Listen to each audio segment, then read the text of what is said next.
Good morning. Today is Thursday, January 12th, 2023. Akhil Sharma is a novelist, originally from India. He is an Indian-American writer, novelist. Novelists write novels. They finish one, and then they write another one. Sharma did something that is so weird, that is so rare, it is almost unheard of in the history of literature. He wrote a novel over 22 years ago. I'm sorry, it was published about 22 years ago. And it was a great success. The title of the novel is An Obedient Father. And it got critical acclaim.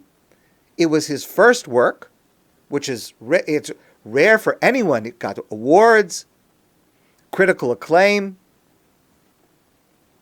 And now, 30 years after he started that project, he has rewritten the same novel.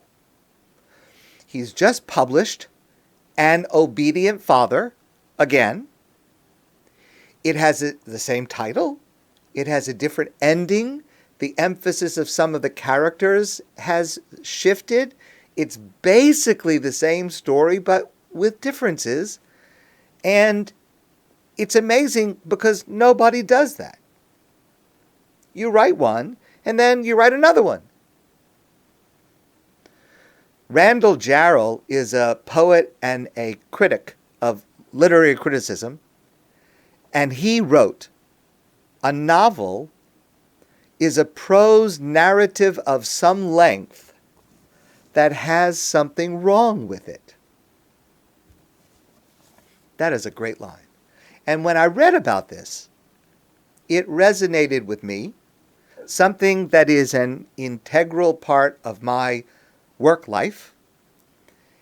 And I think it's something that can apply to every area of life, which is why I'm sharing it, even though it is something that's personal and refers to behind-the-scenes aspect of how I do my work.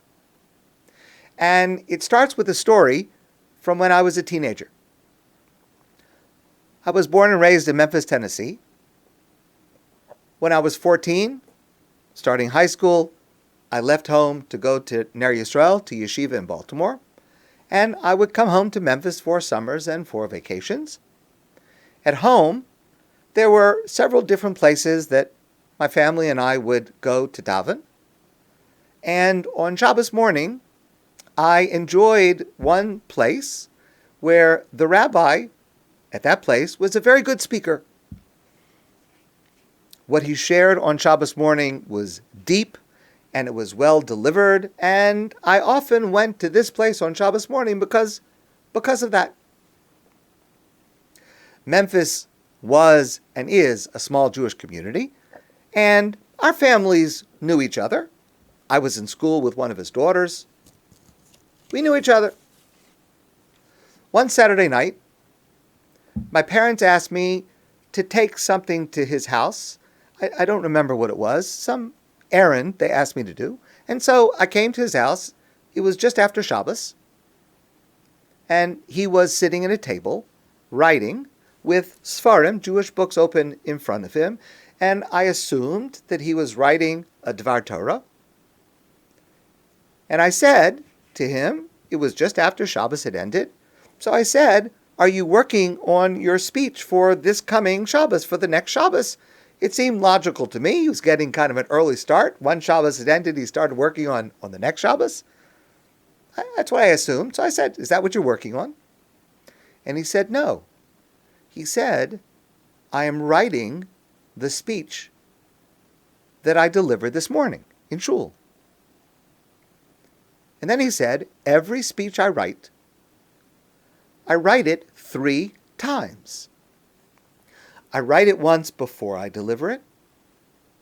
I write it again while I'm delivering it, not literally writing it, but I'm rewording it, and reworking it and maybe adding something or maybe subtracting something on the fly as I'm delivering it.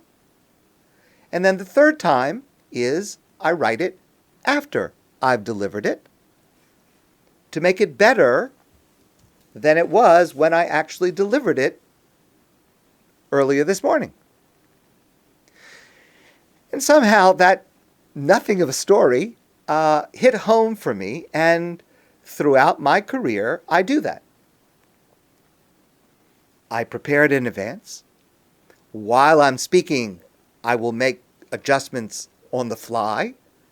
And after Shabbos, I rewrite it to incorporate those changes and those ideas. Now, obviously, this is a very helpful work habit if you plan to reuse it. Because if you're going to reuse it, so of course, if you have a way to improve it, you want to make it better. So when you reuse it, it'll be better, or maybe corrected, or in light of certain feedback that I got.